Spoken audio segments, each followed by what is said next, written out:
ગયા વખતે આપણે જે મુદ્દાની ચર્ચા કરી હતી એમાં પહેલો મુદ્દો એ આપણે ચર્ચા કર્યો ગયા વિડીયોમાં કે મને થોડું થોડું વગાડતા આવડે છે, પણ કોઈ પણ ગીત જાતે વગાડવું હોય તો આવડતું નથી. એ મુદ્દાની મેં ચર્ચા કરી હતી ગયા વિડીયોમાં.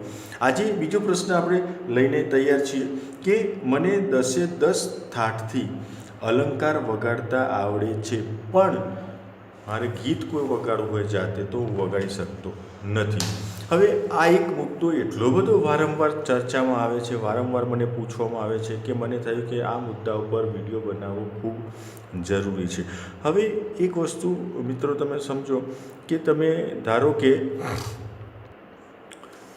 10 થાટનો મતલબ હું તમને એક ઉદાહરણ આપું કે ધારો કે તમે ગુજરાતીમાં એકડો તમને લખ્યો 1 થી 10 સુધી આવડી ગયા આપણા 10 થાટ, સમજો ને 1 2 3 4 5 6 7 8 9 10, બરાબર.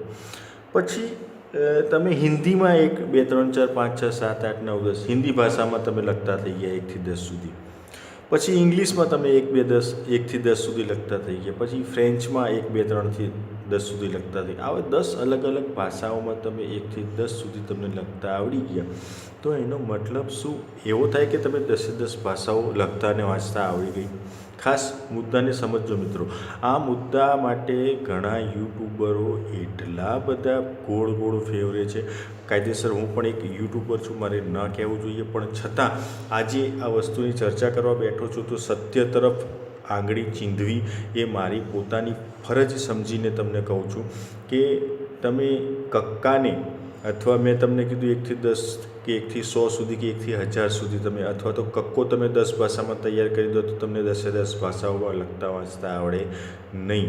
તો આ મુદ્દાનો છેદ તમારા મગજમાંથી ઉડાડી દો કે મને 10 થાટથી અલંકાર આવડે છે. અલંકાર જે છે એ ફક્ત અને ફક્ત કક્કો છે, સંગીતનું પ્રથમ પગથિયું છે.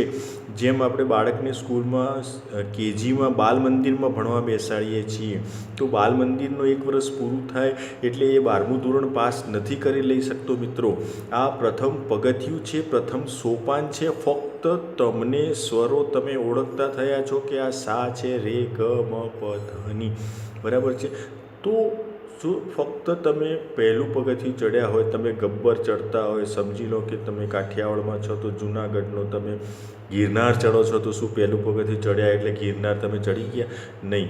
તો આટલું મારા સમજાવવાથી તમે સમજી ગયા હશો કે 10 થાટથી તમે જે અલંકારો કર્યા એ ફક્ત માત્ર પ્રથમ ચરણ છે, એનાથી તમને વગાડતા આવડે નહીં. તો તમારે શું કરવું પડશે? તમારે બહુ સારી વાત છે કે તમને 10 થાટથી અલંકાર આવડી ગયા છે, પણ તમે એમાં સમય ખૂબ બગાડ્યો છે મિત્રો. ઓછામાં ઓછા 6 મહિના, ઓછામાં ઓછા 6 મહિના તમે બગાડ્યા. તમે 1 મહિનો જ ફક્ત અલંકાર કોઈ પણ એક સ્વરથી અલંકાર કર્યા હોત, સારેગામા પધાનિસા પહેલી કાળી કે તમને જે ગમતું હોય એ સ્વરથી તમે અલંકાર કર્યા હોત, તો પછી 1 મહિના પછી પહેલું રાગ ધારો કે ભોપાલી કર્યું. ક્રમબદ્ધ જવા માટેની પદ્ધતિ તમને બતાવું છું, આ પ્રશ્નને જવાબ આપું છું. રાગ ભોપાલી તમે પ્રોપર તૈયાર કરો, જે રીતના યુટ્યુબર મિત્રએ બતાવ્યું છે એ પ્રમાણે રાગ ભોપાલી આખો તમને વગાડતા આવડી જાય. પછી તમારે શું કરવાનું છે કે રાગ ભોપાલી આધારિત જે ગીત ગરબો ભજન છે અથવા તો જે સિમ્પલ ગરબો છે ભજન છે એ તમે નોટેશન સાથે ભલે તૈયાર કરો, પણ એ જ વસ્તુને તમારે બીજા 2-3 સ્વરથી જાતે વગાડતા તમે થઈ શકો. ધારો કે પહેલી કાળીથી તમે રાગ ભોપાલી તમને વગાડતા આવડી ગયું અને ભોપાલી રાગ આધારિત ધારો કે ગીત ગરબો ભજન કોઈ લે, ધારો કે એકદમ સિમ્પલ મેં ધૂન મારામાં મૂકેલી છે, મારા રાગ મેં ભોપાલી રાગ જે મૂક્યો છે એમાં, તો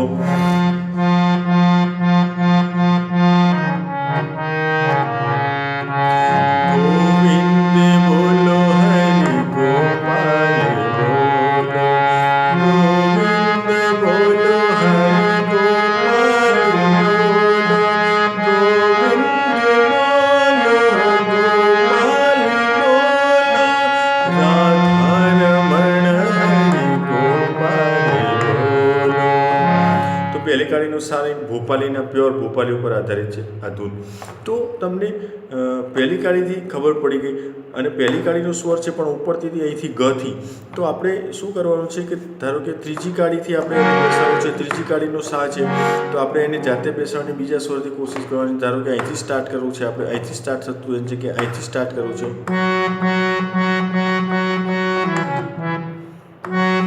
એક બીજી વસ્તુ ધ્યાનમાં રાખવાની, કાનને અહીંયા રાખવાના કે સાચું વાગે છે ખોટું વાગે છે.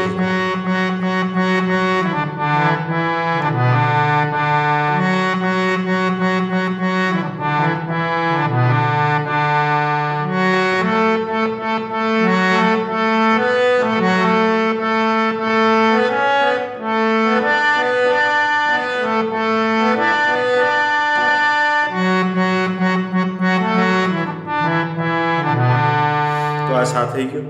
કઈ સફેદ છે પહેલે એને બીજી સફેદ, ઓટોમેટિક બીજી સફેદથી તમે વગાડતા થઈ ગયા. તો પછી 10 થાટથી તમારે અલગ અલગ સ્વરથી તૈયાર કરવાની જરૂર ખરી નહીં, કોઈ મતલબ નથી. કારણ કે તમે 10 થાટથી તમે સારેગામા પધનિસા ગોખ્યું હશે તો તમે ગોખેલા સ્વરો જ વગાડશો. કે ચલો પહેલી કાઢીથી આપણે આ સ્વરો આવે છે ગ રે સા ધ સા રે ગ પ ગ ધ પ ગ, તો તમે અહીંથી એ જ કરશો કે ગ રે સા ધ સા રે ગ પ ગ ધ પ ગ. આ રીતના તમે ગોખેલું જ વગાડશો. તમે જાતે સ્વરો શોધવાની કોશિશ કરશો નહીં. આ મુદ્દો ખાસ સમજજો મિત્રો. એટલે ગોખવાનું નથી, તમારા સમજનો, તમારી દ્રષ્ટિનો ઉપયોગ કરીને સાચું શોધવાની કોશિશ કરવાની છે. બીજા 2-3 સ્વરોથી જાતે આ રીતના તમે રાગ તૈયાર કરતા જાઓ. બીજો રાગ, ત્રીજો રાગ, ચોથો રાગ, એ રાગ આધારિત ગીત ગરબો ભજન લેતા જાઓ. એક સમય એવો આવશે કે તમે 8 રાગ કરે ને 8 રાગ સુધીમાં તમને કદાચ સ્વર જ્ઞાન થઈ જાય. ના થાય તો બીજા આગળ સ્વરો કરો, રાગ કરો. એ રીતના તમે પ્રેક્ટિસ કરતા રહો અને રિયાઝ કરતા રહો તો ઓટોમેટિક તમને સ્વર જ્ઞાન થશે. પણ ક્યારે થશે એ નક્કી નથી. આ વસ્તુ એવી છે કે તરત થતું નથી. તો આ બીજો મુદ્દો આપણે મેં મારી સમજ પ્રમાણે તમને સમજાવવાની કોશિશ કરી છે.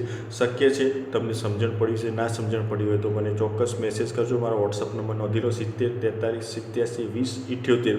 નવા મિત્રો છે એમને મારા વિડીયો ગમતા હોય તો લાઇક કરજો, સબસ્ક્રાઈબ કરજો. સબસ્ક્રાઈબ કર્યા બાદ બેલ આઇકોનને ટચ કરજો. બેલ આઇકોનને ટચ કરશો એટલે ઓલ લખેલો આવશે, ઓલ ઉપર ટચ કરજો એટલે મારા નવા વિડીયો બધા જ તમને મળી જશે. તમારે શોધવાની જરૂર પડશે નહીં. ઓકે, તો આવજો. Good bye, good day. હા, નેક્સ્ટ આપણે વિડીયોમાં કયો મુદ્દો ચર્ચા કરીશું એ ખાસ જોઈ લેજો. કે ત્રીજો મુદ્દો એવો છે કે મને રાગ વગાડતા આવડે છે. આપણે આ વિડીયોમાં શું કર્યું? અલંકાર વગાડતા આવડતા હતા 10 થાટથી. હવે મુદ્દો એવો આવે છે કે મને રાગ વગાડતા આવડે છે પણ ગીત શોધવામાં તકલીફ પડે છે. આ મુદ્દા પર આપણે નેક્સ્ટ વિડીયોમાં ચર્ચા કરીશું. ત્યાં સુધી આપ સૌને રજા લઉં છું. Good bye, good day.